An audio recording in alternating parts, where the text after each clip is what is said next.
Hello, hello, hello. It's Shirley Ross, Stampin' Up Demonstrator, and I am going to share with you some paper pumpkin alternative cards. I always try to make one the way that they share it in the instruction sheet. I love the paper pumpkin. This was my first alternate, which is just a Z-fold card, and where I cut this piece into two to make it fit on there. And then I used some gold foil. This is gold foil from my stash. This is the gold foil leaves that come with the kit. And then this is from an older kit, and so is the stamp set on that one. So the next one was inspired by Lori Seke. I'm not sure if I pronounced her last name correctly, but she did a mosaic card using it, and I just kind of fell in love with it. I thought that was so amazing.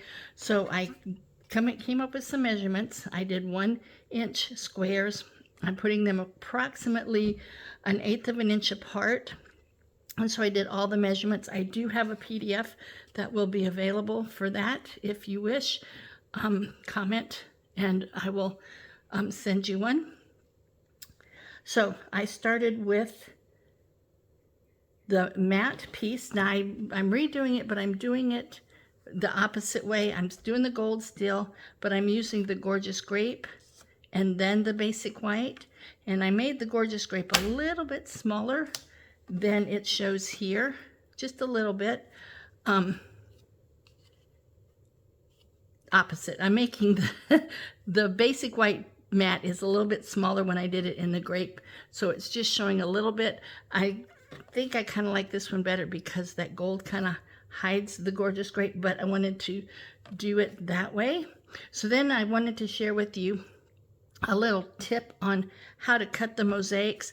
I went ahead and cut all the other pieces and had those ready, and then I started making the cuts, and I'm just going to use this one. So let's just say this is the full piece. You're going to put it in out 1 inch and cut it down.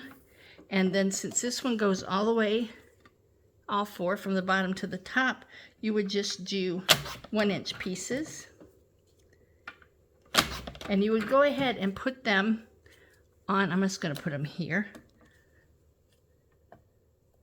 Try to make sure I've got it in the right direction because I may move that when I set it down. There we go. So you want to put it in the same way that you take it off. Put it on. There we go. So you have those.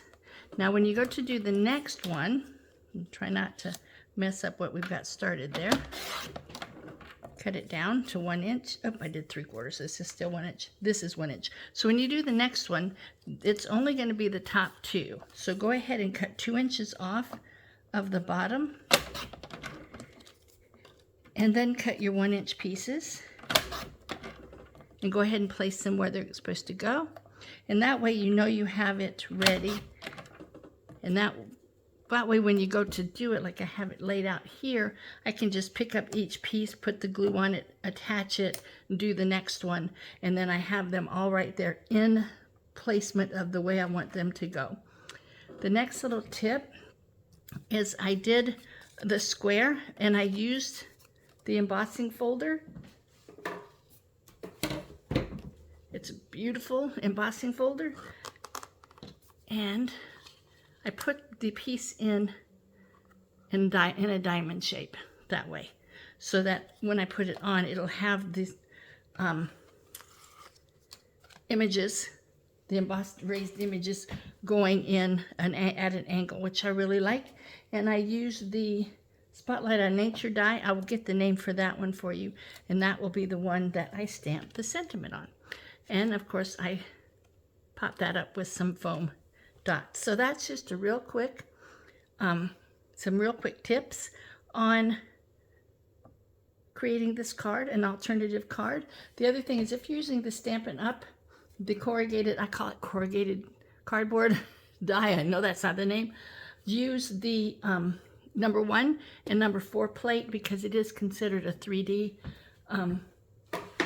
embossing folder, so that'll make it run through smoother. So have a great day. This is Shirley Ross, Stampin' Up Demonstrator. I'll see you again soon. Bye.